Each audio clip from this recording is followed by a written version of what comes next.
You know how it is when you go shopping. You're looking for a coat, but it's the scarf that ends up in your bag instead. Or maybe you're out to buy dog food, and somehow you come home with a pet frog. Well, that's what happened to me when I went desperately in search of some much-needed footwear and came home instead with a huge epiphany. I realized that my ignorance about finances and economics could have soaring costs. Here's how I came to that realization. Back to my shopping spree, I spot some fabulous shoes and boots. Truth is, I don't really understand the value of money, so my mother sets me straight. The shoes cost $600. In other words, the cost of a flight to Florida. And the boots, they cost a whopping $1,200, comparable to a flight to Europe. Needless to say, I take a pass on both. The sum of my money smarts can be wrapped up in 3 simple words.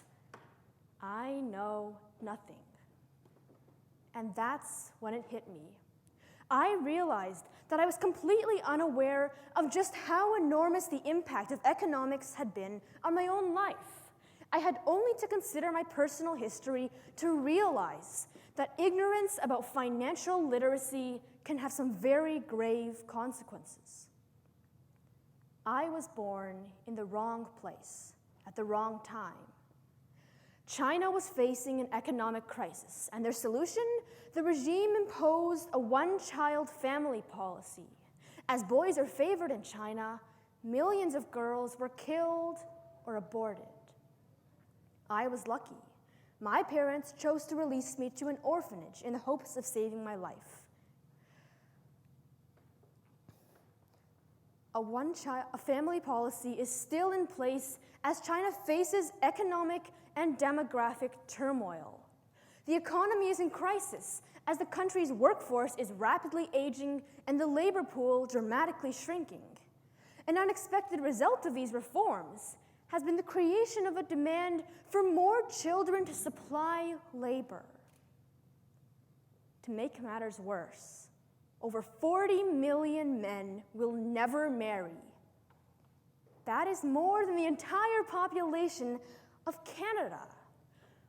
How ironic it is that the very policy intended to enrich the economy has backfired and helped to throw China into further economic strife. What shaped my destiny was a misguided solution to an economic crisis that will impact China for decades to come. As good fortune would have it, I was adopted into a Canadian family. But the history of my adoptive family is horror-filled. Yet another tragic example of what happens when inhumane solutions are enacted in an attempt to solve economic crises. My grandparents survived the nightmare of the Holocaust. The economic crisis in Germany led to the rise of Hitler, causing the worst genocide in the history of humankind. I know firsthand that economic crises can lead to war, genocide, and gendercide. We can no longer afford to remain financially illiterate as students and citizens of the world. We live in dangerous times. Hatred and fear still run rampant all over the world.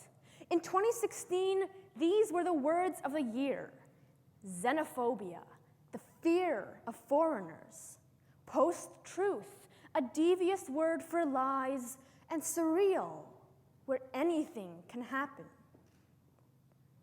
But why all of this fear? Partly, it's because we live in stressful economic times. All over the world, we are witnessing the disappearance of the middle class. We face a loss of equal opportunity and the inequity of wealth. The middle class is seeing its financial status decline as the cost of living keeps rising. In Canada, the top 10% of people own half of all the wealth. Economists warn that with the disappearing middle class, we risk moving away from democracy and towards forms of autocratic governments. How can we begin to solve economic crises without the language of finances?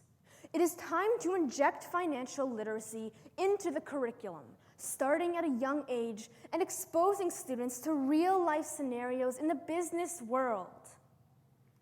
I am a part of the next generation who will take the world's future into our hands. But I can't fulfill my role as a citizen of the world if I'm ignorant about some of the most pressing issues like economics.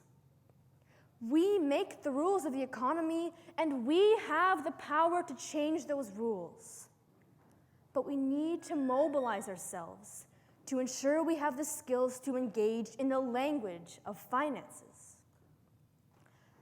So here I stand in my new shoes, valued at the cost of a one-way bus trip to Ottawa, with the insight that my shopping trip was actually transformative. My own ignorance about finances, my personal history, the destinies that evolved, and the current wealth divide make it clear that the need for financial literacy is now. Teach me financial literacy so I can ensure democracy and peace are sustained. Give us the tools we need, because some of us are going to change our communities, our civilization, and possibly even our world. Thank you.